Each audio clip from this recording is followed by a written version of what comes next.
people will not accept a tyrant's death unless a Brutus holds the knife. Welcome to Watch Mojo, and today we're counting down our picks for the most unexpected, brutal, and impactful betrayals in human history. 5 days later, Cortés forced his way into the city center again, and again he burnt what he could before retreating. Number 20.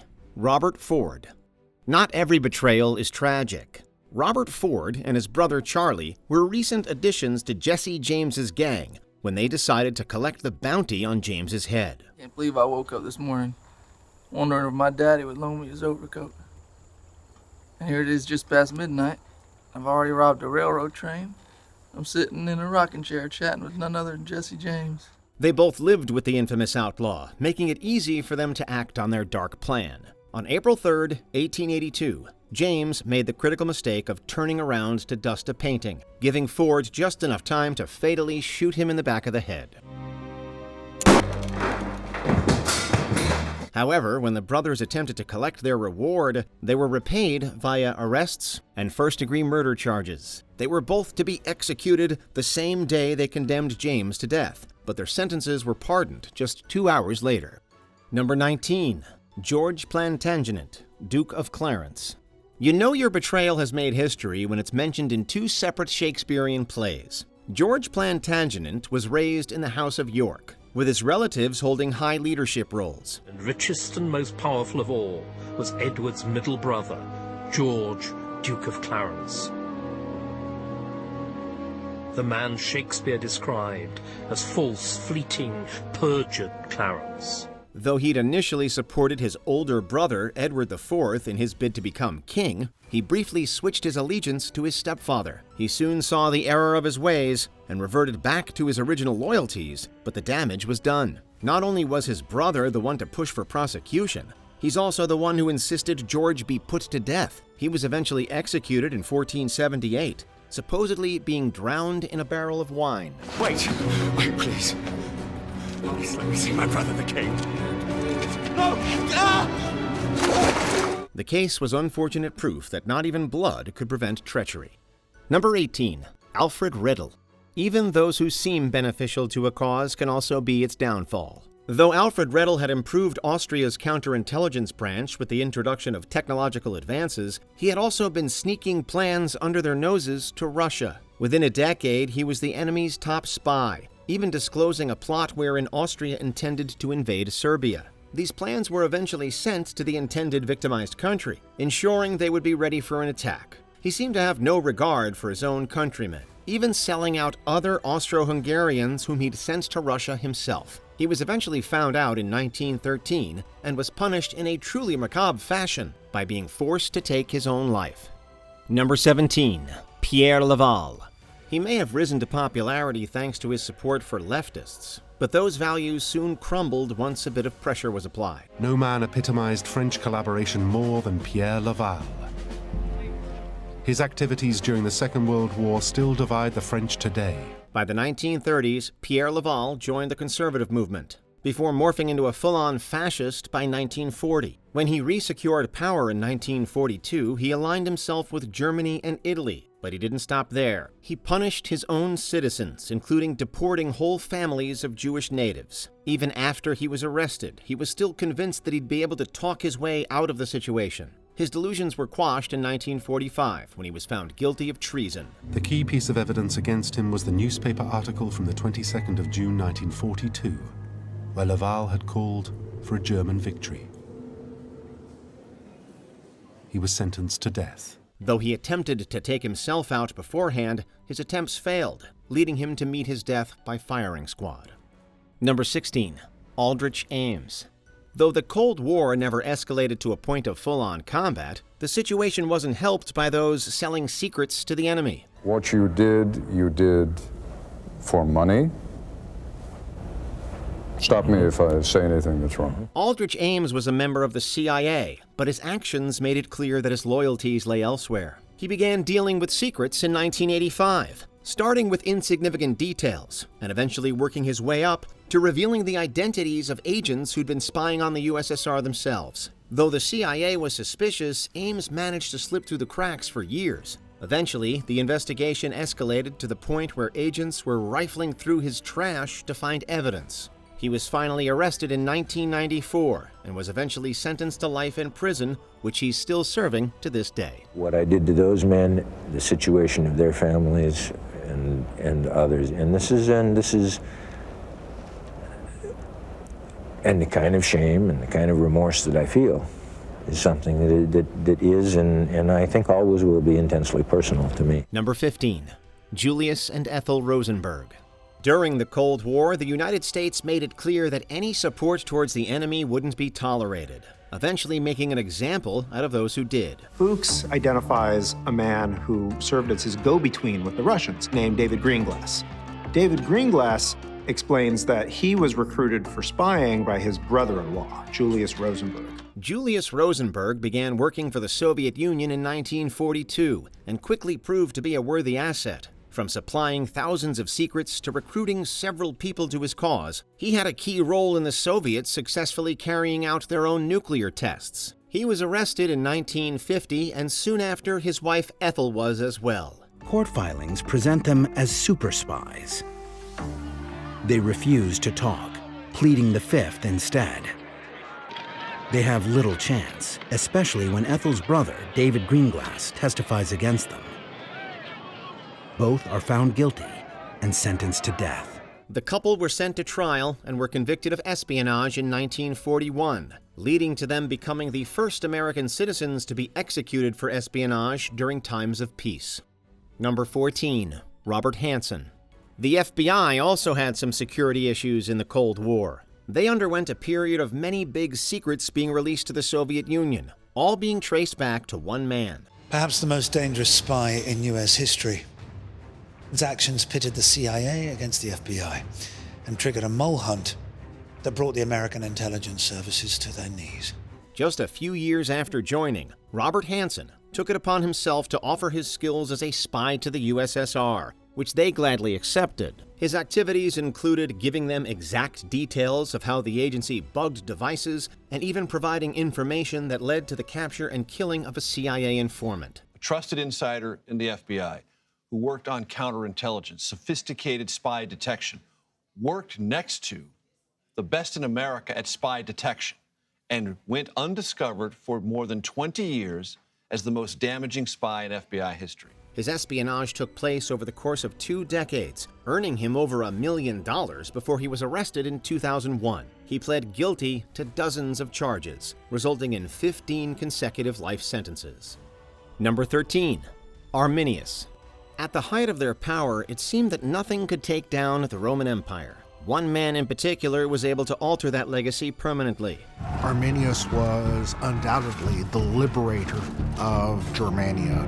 He fought the Romans when their power was at its height and decisively defeated them. Though he was born in Germania, Arminius was raised as a Roman, even joining the country's army as an adult. His true loyalties were revealed when he returned to his homeland. Arminius united several independent tribes into one faction with the goal of preventing Rome from claiming the land as their own.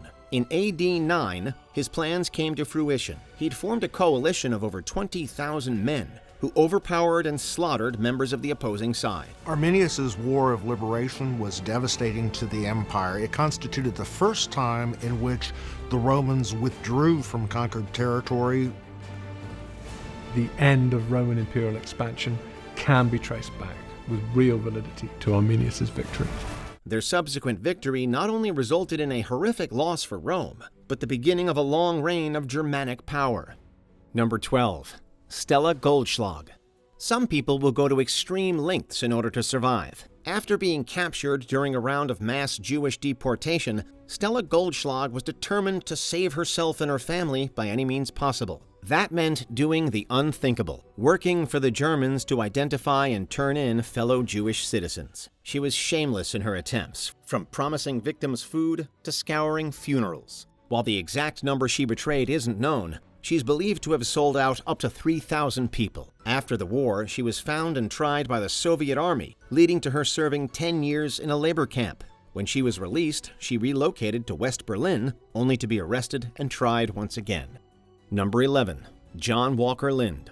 Though he was born and raised in the United States, John Walker Lindh ended up moving to Afghanistan in 2001 to fight with the Taliban. He still remained with them even after the attacks on September 11, 2001. He and his al-Qaeda unit were surrounded months later, lending to their supposed surrender. While they were detained, an intense revolt took place. This led to the deaths of hundreds, American citizens included. Lindh had been aware of the planned revolt the whole time, making it his worst betrayal yet. He was swiftly recaptured and finally brought to trial in 2002, where he was indicted on a plethora of charges. While he was hit with a 20-year sentence, good behavior led him to being released early in 2019. The now 38-year-old John Walker Lindh is leaving prison much like he went in nearly 2 decades ago, under a cloud of controversy. Sources expressing concern to ABC News that Lindh remains radicalized with extremist beliefs. Number 10, John Walker. John Walker came here and placed a package containing classified Navy information at the base of this utility pole. On the surface, John Anthony Walker seemed like an honorable person. He worked his way up the U.S. Navy ranks and retired in 1976 to become a private investigator. But it was his ex-wife who blew the lid on his sinister operations. In 1967, after falling into serious money troubles, Walker started selling classified information to the Soviet Union. There was one day during the winter of 1968 when John Walker, communications watch officer at Commsublant Norfolk, decided to commit treason. When he left the Navy, he recruited others into the spy ring, including his own brother and son. The details he provided to the USSR were very damaging. Essentially, they could track U.S. ships across the globe. In 1985, Walker reached a plea deal with investigators and was given a life sentence. He passed away in prison in 2014. The damage he caused the United States is so great that experts on Soviet intelligence say if war had broken out in the 1970s, the Kremlin would have won. Number 9, Hernán Cortés.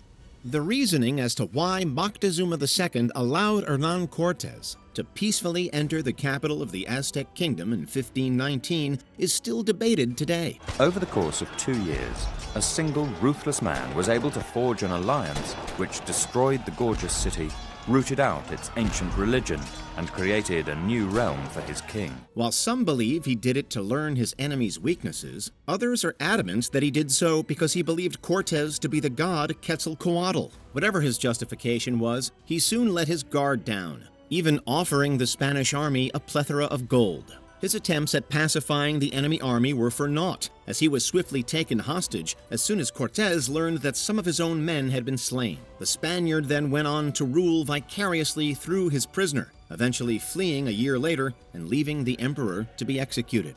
The situation that existed in the final siege of Tenochtitlan was very different, and surely the Aztecs who were fighting must have realized that. They must have seen that it signaled the end of their empire. Number 8, Guy Fawkes. We're just supposed to roll 36 barrels of gunpowder down the Thames, sneak it into this rented cellar, wait for Parliament to open, then I creep back in, light the fuse, run away and blow up the king, and all without getting caught? Yes. Okay. In the UK, November 5th is celebrated with fireworks and bonfires as Guy Fawkes Day. The reason for this stems from the infamous gunpowder plot of 1605. Of which Fawkes was an instrumental conspirator. At the time, Catholics were persecuted in England by the Protestant king, James I. In response, Fawkes and his group of Catholic dissidents decided to blow up Parliament to eliminate the king. It hasn't taken me long to work out that this letter is a warning that Parliament is about to be blown up. How mind-bogglingly clever, Your Majesty. I would never have spotted that in a million years. Instead, one mysterious member of Fawkes' group sent a letter to their friend, Lord Monteagle, cautioning him away from the building on the 5th. The anonymous letter was shown to the authorities, who arrested Fawkes in the cellars of the Parliament building. In 1606, the infamous traitor was executed for his treasonous actions. I've witnessed firsthand the power of ideas. I've seen people kill in the name of them. Number 7, Ephialtes of Trachis. There is such a route, good king. Just past that western ridge. Looking to expand his empire in 480 BCE, King Xerxes marched into Greece with a Persian army reportedly up to 4 million strong. However, their smooth entry was blocked at Thermopylae, where the smaller allied Greek forces led by Leonidas had occupied the narrow passageway. The Persians struggled within this tight space until they were able to bypass it using a trail called the Anopeia Path. The information about this trail came from Ephialtes of Trachis, who decided to backstab his country in exchange for a reward. Despite your insufferable arrogance, the God King has come to admire Spartan valor and fighting skill. You will make a mighty ally. This betrayal allowed the invaders to attack the Greeks from behind and ultimately win the battle. Despite their victory, the Persian army still suffered massive losses at Thermopylae. I know a secret path through these mountains. What secret path? An old goat track. It comes down on the other side of Thermopylae. Number 6. Mir Jafar. The British colonization of India certainly wasn't an easy task. For one, they were a smaller nation going up against a much more populated country. But with the help of Mir Jafar, the Brits were all but assured an easy victory. Jafar was a commander under the Nawab of Bengal, Siraj Ad-Dawla, who was desperate for power. As the Bengal army fought the British in the Battle of Plassey in 1757, they were poised to win. After all, they had an army of around 50,000 to Britain's 3,000. However, Jafar secretly made a deal with the Brits and held his army back, allowing them to succeed. Jafar then became the new Nawab of Bengal under the direction of the British. Number 5. Wang Jingwei. Japan welcomes His Excellency Wang Jingwei, puppet president from Nanking. This first state visit signals new cooperation between Japan and the puppet Chinese state. Following his release from prison after the 1911 Wuchang Uprising, Wang Jingwei was a beloved political figure in China. He joined the Kuomintang Party, which was led by Sun Yat-sen, and eventually became a senior official in the party. In 1925, Sun passed away, leaving his lieutenant, Chiang Kai-shek, and Wang to battle over its leadership. After losing to Chiang, Wang later got in bed with the Japanese Empire and agreed to a secret deal with them. As Japan took control of certain areas of China in 1940, Wang was installed as a puppet president and remained at odds with his former party under the leadership of Chiang. Wang died in Japan in 1944 and is now mostly known as a traitor. Number 4. Benedict Arnold. Before them are captured documents that reveal the most notorious act of treason in American history. A plot to sell out West Point in upstate New York. Born in the British colony of Connecticut in 1741, Benedict Arnold joined the American Continental Army in 1775 and quickly rose up the ranks. During the Revolutionary War, Arnold served under and gained the trust of George Washington, who put him in charge of the military fortress at West Point, New York. However, in 1779, Arnold got married to Peggy Shippen, who came from a Loyalist family. Shippen reportedly pushed him to turn on his own country and conspire with British Major John Andre to hand West Point to them. Thousands would follow you. Thousands upon thousands of Americans. Betray my country. This plan was ultimately discovered when Andre was captured by a revolutionary militia. While the major was executed, Arnold escaped and joined the British Army, leading troops against his former compatriots.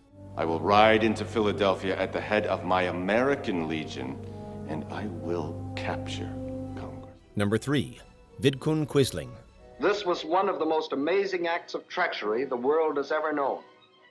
It brought Major Quisling international fame. You know you're the poster child for betrayal when your name becomes an accepted synonym for traitor in multiple languages. Vidkun Quisling served as a military officer, relief worker, and defense minister of Norway in the 1930s. He abruptly shifted toward fascism and founded the far-right political group the Nasjonal Samling in 1933. Struggling to gain any traction politically, Quisling met with Adolf Hitler in 1939 and encouraged Germany to invade Norway, which ultimately happened the next year. In 1942, Quisling was installed as a figurehead minister-president of Norway under the control of the Nazis. After the war ended in 1945, Quisling was held responsible for many deaths and executed for his actions.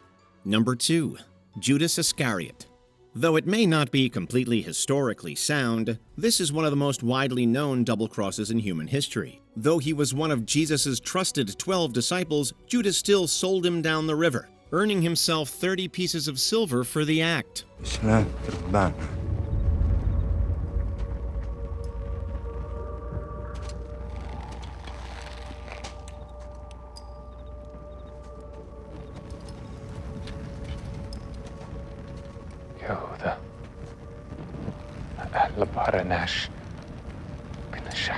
While his exact motives for doing so aren't spelled out, several guesses ranging from disillusionment to pure greed have been made. What is known is that he attempted to walk his treachery back after learning Jesus was going to be crucified, which was swiftly denied.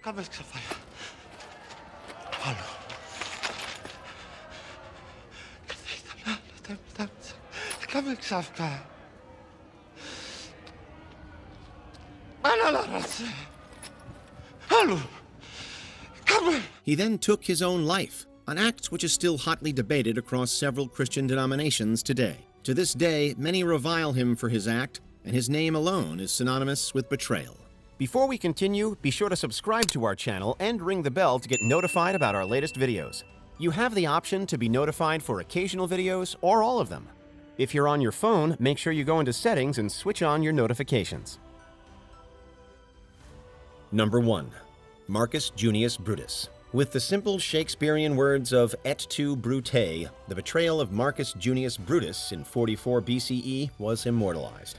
Et tu, Brute, then fall, Caesar.